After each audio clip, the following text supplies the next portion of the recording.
Market లో invest చేసి మీ డబ్బులు డబుల్ చేసుకోవాలనుకుంటున్నారా? సుందరరామిరెడ్డి గారి లైవ్ సెమినార్ కి అటెండ్ అవ్వండి.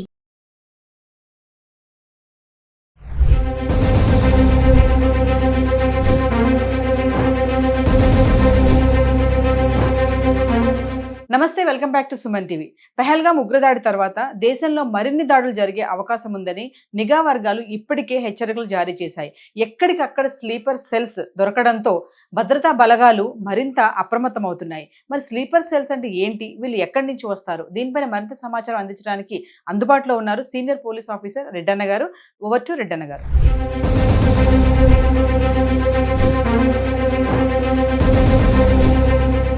పెహల్గాం దాడి తర్వాత నేషనల్ ఇన్వెస్టిగేషన్ ఏజెన్సీ మరియు దీనిపైన ప్రత్యేకమైన దృష్టి పెట్టి ఇన్వెస్టిగేషన్ చేస్తే వీళ్ళకు లభ్యమైంది ఏమిటి అంటే through sweeper cells only it has happened అని.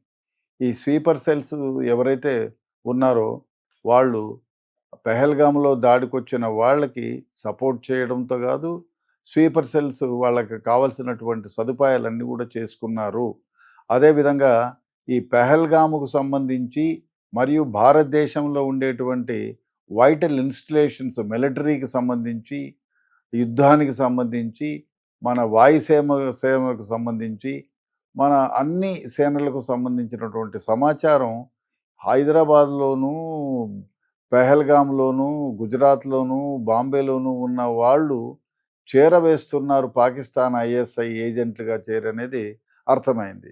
సో దీంట్లో పూర్తిగా ఇన్వెస్టిగేషన్ చేయడం మొదలు పెడితే అదే మనకి హర్యానాకి చెందినటువంటి జ్యోతి మల్హోత్రా అనే అమ్మాయి పేరు బయటకు వచ్చింది. తర్వాత నెమ్మదిగా ఆమెను గురించి ఎంక్వైరీ చేస్తే ఆ పాకిస్తాన్ అంబెసీలో పనిచేసే డానిష్ అనే అతనితో శారీరక సంబంధం పెట్టుకోవడమే కాకుండా అతని ద్వారా డబ్బులు వసూలు చేయటం, అదేవిధంగా అతని ద్వారానే పాకిస్తాన్కి వెళ్ళడం, ఈమె యూట్యూబులు చేయటం, ఆ యూట్యూబుల్లో ఒక కోడ్ భాషలో ఉండేటట్లు మన మిలిటరీ ఆర్గనైజేషను, మన దేశంలో సంబంధించినటువంటి చాలా కీలకమైన సమాచారాన్ని అంతా కూడా ఈ జ్యోతి మల్హోత్రా పాకిస్తాన్కి చేరవేసింది. అదేవిధంగా ఈమెకి లక్షల మంది ఫాలోవర్స్ ఉన్నారు ఆల్ ఓవర్ ఇండియా. సో అందంగా ఉంటుంది, నవ్వుతూ పలకరిస్తుంది, అంటే ప్రతి ఒక్కళ్ళు ఫిదా అయిపోయి ఆమె ఇచ్చిన కంటెంట్ను చూస్తున్నారు. ఆ కంటెంట్ ఇచ్చేటువంటి ఒక యూట్యూబర్ ఈ విధంగా రహస్యంగా మన భారతదేశానికి సంబంధించినటువంటి ఆ రహస్యాలన్నీ, మిలిటరీకి సంబంధించిన రహస్యాలన్నీ, మరి ఎవరు ఎప్పుడు దాడి చేయొచ్చు, ఎక్కడ ఎవరెవరు ఉండరు అనే సమాచారాన్ని మొత్తం ఈమె పెహల్గాముకు సంబంధించిన దాడికి సంబంధించినటువంటి మొత్తం వీడియోను కూడా పాకిస్తాన్కి ఐఎస్ఐ ఉగ్రవాదులకు చేర్చింది ఏమే. చాలా దారుణమైన వ్యవహారం. ఇంకోటి ఏమంటే ఈ పహల్గాము దాడికి ముందు ఈమె పహల్గాంలో వీడియో చేసి పాకిస్తాన్కి పంపించింది. సో ఆ విధంగా పాకిస్తాన్ ఉగ్రవాదులతో చేతులు కలిపి విలాసవంతమైన మిడిల్ క్లాస్ ఫ్యామిలీకి సంబంధించింది. ఎప్పుడు ఫ్లైట్లో పోయినా కూడా ఆమె ఫస్ట్ క్లాస్లో పోతుంది, ట్రైన్లో పోయినా ఫస్ట్ క్లాస్లో పోతుంది. ఈ విధంగా హోటల్స్ కూడా 5 స్టార్ హోటల్స్లో దిగుతుంది. ఈ విధంగా అంటే ఇట్లా ఇల్లీగల్గా భారతదేశానికి సంబంధించినటువంటి వైటల్ ఇన్ఫర్మేషన్ను పాకిస్తాన్ దేశానికి అమ్మి, ఐఎస్ఐ ఏజెంట్లకు అమ్మి, తద్వారా వచ్చిన డబ్బుతో ఈమె సుఖాలు అనుభవిస్తుంది. ఈమెతో పాటు ఈమె శిష్యులు, ఈమెకు సంబంధించిన ఏజెంట్లను 6 మందిని భారతదేశం వాళ్ళు అరెస్ట్ చేశారు. అరెస్ట్ చేసి ఈమెని జైల్లో పెట్టారు. ఈమెని ఎంక్వైరీ చేస్తున్నారు. అదేవిధంగా భారతదేశం మొత్తం మీద ఈ 3 రోజుల్లో దగ్గరగా 11 మంది ఏజెంట్లు, స్వీపర్ సెల్స్, ఈ ఎవరైతే భారతదేశానికి సంబంధించినటువంటి కీలక సమాచారాన్ని పాకిస్తానీ ఏజెంట్లకు ఇచ్చినటువంటి వాళ్ళని అరెస్ట్ చేశారు. ఈ విధంగా గజాలాని పంజాబు, ఈమె ఒక విడోయరు. ఈమె కూడా ఈ పాకిస్తాన్ దినేష్ అంటే పాకిస్తాన్ అంబెసీలో భారతదేశంలో పనిచేసి ఈ డానిష్ అనే అతనితో ఈమె కూడా శారీరక సంబంధం పెట్టుకొని డబ్బులు వసూలు చేసుకొని, ఆ అమ్మాయి కూడా మన దేశానికి సంబంధించినటువంటి కీలకమైన సమాచారం, మిలిటరీ ఆర్గనైజేషన్ గురించి కీలకమైన సమాచారాన్ని ఐఎస్ఐ ఏజెంట్లకు ఇచ్చింది. అదేవిధంగా ఈ డానిష్తో కలిపి ఫోటోలు ఉన్నాయి, ఈ అమ్మాయికి ఉన్నాయి, జ్యోతి మల్హోత్రకు కూడా ఉన్నాయి. అదేవిధంగా నెమూర్ రెహమాన్ పానిపట్టు, ముర్తుజా అలీ జలంధర్, దేవేందర్ సింగ్ పంజాబ్, అదేవిధంగా సుఖప్రీత్ సింగ్ పంజాబ్, కబీర్ సింగ్ గురుదాస్పూర్, ఈ విధంగా 11 మందిని భారతదేశంలో ఇంటెలిజెన్స్ డిపార్ట్మెంట్ వాళ్ళు, అదేవిధంగా నేషనల్ ఇన్వెస్టిగేషన్ ఏజెన్సీ వాళ్ళు అరెస్ట్ చేశారు.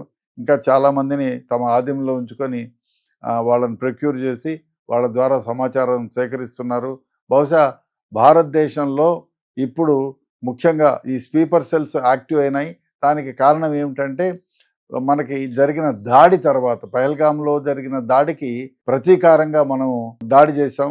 పాకిస్తాన్ పైన 11 స్థావరాలపైన దాడి చేసాం. ఉగ్రవాదులు ఎక్కడైతే పెట్టి పోషించబడి ట్రైనింగ్ ఇస్తున్నారో ఆ ఉగ్రవాద క్యాంపులన్నింటి కూడా మనం నాశనం చేసాం. సో వాళ్ళకి అదేవిధంగా మన దేశంపైకి మారణాయుధాలని వేయాలి అనేటువంటి ఇన్స్టలేషన్ కూడా మనం సర్వనాశనం చేసాం.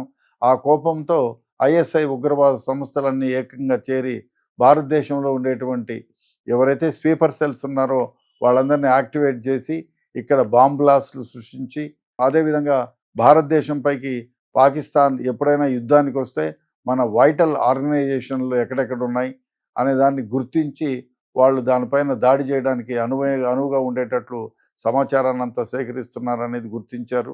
అదేవిధంగా ఇప్పటికే ఈ 3 రోజులను 11 మందిని గుర్తించి అరెస్ట్ చేశారు. బహుశా ఇంకా కొన్ని వందల మందిని భారతదేశంలో ఉండేటువంటి అనేక సంస్థలు, రీసెర్చ్ అనాలిసిస్ వింగ్ కానివ్వండి, నేషనల్ ఇన్వెస్టిగేషన్ ఏజెన్సీ కానివ్వండి, state government and central government intelligence డిపార్ట్మెంట్లు కానివ్వండి, కౌంటర్ ఇంటెలిజెన్స్లు కానివ్వండి, అదేవిధంగా ఆర్మీ ఇంటెలిజెన్స్లు కానివ్వండి ఎంక్వైరీలు చేస్తున్నారు. బహుశా కొద్ది రోజుల్లోనే మొత్తం ఈ నెట్వర్క్ ఎవరైతే ఉన్నారో వాళ్ళందరినీ వెలికి తీసి వాళ్ళపైన కఠిన చర్యలు తీసుకునేదానికి అన్ని విధాల చర్యలు తీసుకుంటున్నారు. బహుశా అదే కాకుండా ఇటువంటి వాళ్ళ గురించి ఏ సమాచారం ఏ పౌరుల దగ్గర ఉన్నా డెఫినెట్గా అది పోలీస్ యంత్రాంగానికో ఇంటెలిజెన్స్ డిపార్ట్మెంట్కో చేరవేయాల్సిన అవసరం ఎంతైనా ఉంది. మరీ దారుణమైన వ్యవహారం ఏమంటే మన దేశంలో ఉండి మన దేశం గురించి మన దేశంలో సంపాదించుకొని ఉంటూ వాళ్ళు మన దేశం యొక్క మొత్తం సమాచారాన్ని పాకిస్తాన్కి చేరవేస్తున్నారంటే నిజంగా వీళ్ళని నిలబెట్టి ఏం చేయాలనే ఆలోచన కాకుండా ఉంది. భారతదేశంలో ఉంటూ భారతదేశానికి సంబంధించినటువంటి వైటల్ ఆర్గనైజేషన్ యొక్క మొత్తం సమాచారాన్ని ఇస్తున్నారు. చూడాలి ఇంకా ఎంతమంది అరెస్ట్ అవుతారో. వీళ్ళందరూ ఇన్వెస్టిగేషన్ చేసిన తర్వాత ఇంకా కూడా సెంట్రల్ ఇంటెలిజెన్స్ తర్వాత రావాళ్ళు కొందరిని విచారిస్తున్నారు. బహుశా ఇంకా రాబోయే రోజుల్లో సమాచారం అంటే కీలకమైన సమాచారాలను మనకు తెలియపరుస్తారు. అదేవిధంగా ఎవరైతే దీంట్లో యాక్టివ్గా పార్టిసిపేట్ చేస్తున్నారో వాళ్ళందరినీ అరెస్ట్ చేసి ఈ మొత్తం గ్యాంగ్ని అనర్త్ చేస్తారనేటువంటిది నా భావన.